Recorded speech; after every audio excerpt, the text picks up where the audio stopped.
そこの壁の座って、いくつかまくまだった初日の人がね、私はあなたに肩こ好きとあった。これは歩くまた行なるファルマトか。これは普通のアルマセンサした。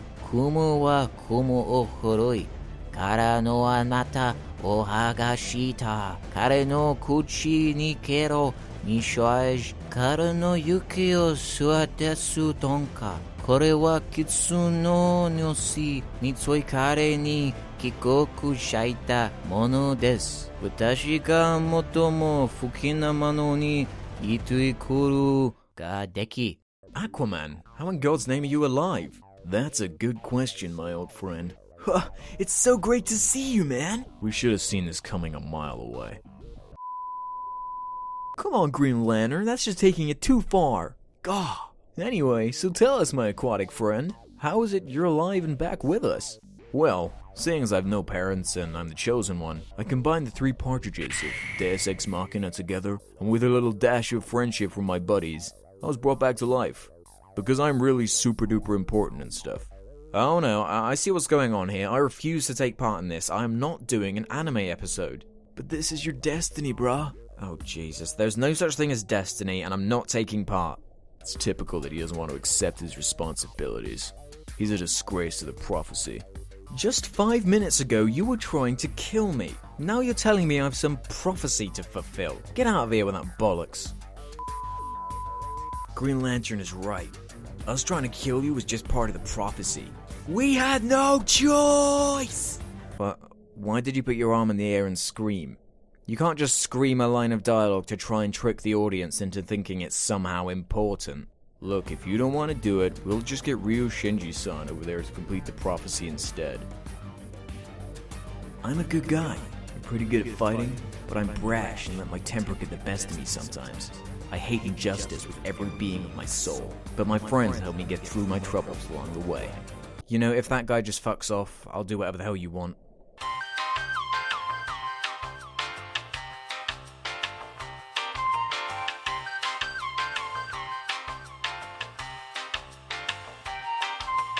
Anime is the immensely popular Japanese style of animation and is typically used to tell stories in a much broader way than the way we tend to use animation over here in the West, which is often associated with media that is designed with primarily children in mind. In Japan, anime is just another form of entertainment in the same way everyone over here watches TV or movies. But we all know what anime is. What you want to know is what makes me hate it, because if the title of the video mixed with my YouTube name is anything to go by, I must be a complete asshole who is nothing but a mindless hater, right? Better get your dislikes and hate comments ready now, supreme anime fans, because I'm almost certainly going to make your butt hurt a bit. Oh wait, let me help you get a head start on that. You suck cock dick and anime is better than anything you could do, douche ass. You are just jealous of anime because you don't understand it. Well, I hate you too. There, now that's out the way, here's a bunch of stupid shit that anime does that drives me crazy. Character archetypes. Each and every style of media has tropes, there's no arguing that. Action movies, horror movies, comedies, whatever. And anime is no exception. More specifically, from what I've experienced myself from anime that I've seen, is that there seem to be a set list of character cutouts that, despite how much I may like or dislike them, they're extremely noticeable and sometimes teeter on the verge of being completely laughable. For example, is there a reason that a large portion of anime protagonists have to be a hot-headed boy who is pretty good at fighting, or at least eventually learns to become a great fighter, who will flip their shit when they see any type of crime or injustice, and will proceed to try and attack bullies or whatever despite how unrealistic their chances may be? Or what about that classic backup character that is better than everyone in terms of their skills, but keeps themselves reserved and only actively does anything when a cool action scene is needed or to keep the hot-headed main character under control? Perhaps a tragic backstory makes them more distant than the other more colourful characters, while inside they're actually really caring and emotional. Oh, and let us not forget about that third wheel sort of character. You know, the one that's not quite as skilled or cool as the other character, but is the cute one who may be a little bit more clumsy or shy than the rest of the cast. Chances are they're a childhood friend of the protagonist and usually have more depth to them than the main character despite their pathetic nature. Obviously, breaking down character traits into such simple descriptions might not be fair, seeing as you are missing out on all the specific details, and can completely change depending on the genre. The previously mentioned archetypes typically applying to what is apparently known as shonen, which basically means boy animes, primarily action-based affairs such as Naruto, Attack on Titan, or Full Metal Alchemist. I don't claim to be some sort of anime expert, but when a schmuck like me can notice such cardboard cutout characters without really thinking about it or analysing it, perhaps there's an underlying laziness built into the base of these shows, in a similar way to how pretty much every superhero movie from the last 5 years has been the same movie with the name swapped around. The weird way they do dialogue.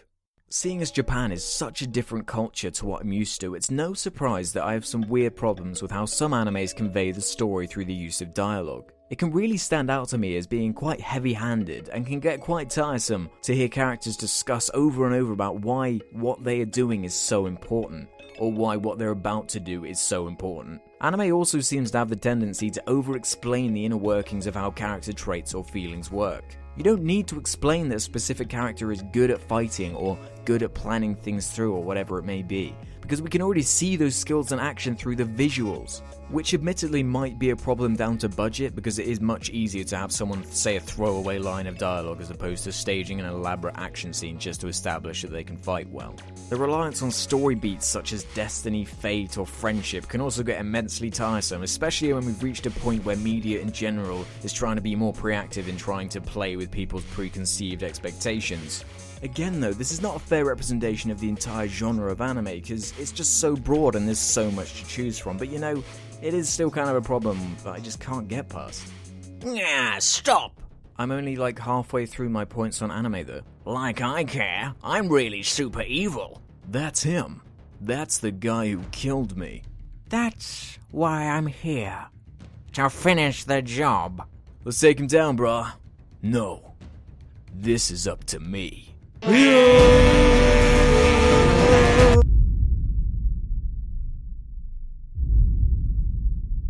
To be continued in part 2.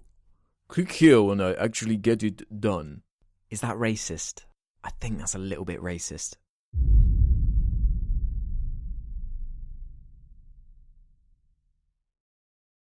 Holy mother of all things watashi wa. That doesn't even make any sense. The action and excitement is too much for my fragile ego to handle. Oh, and by the way, this is part 1 of 2 if it wasn't entirely clear, even though it really should be, because I have just too much to say in so little time. So stay tuned for that. But anyway, what do you think? Do you like anime? Even if you do like it, like super, and you're super into it, can you still see some of the points I'm trying to make here? I should probably say that I do actually like some anime, but whatever. Tell me in the comments below. Oh, and a special thanks to James and Sally for helping me with this episode. So as always, thanks for watching. All comments and ratings are appreciated. I'll see you next time. Bye.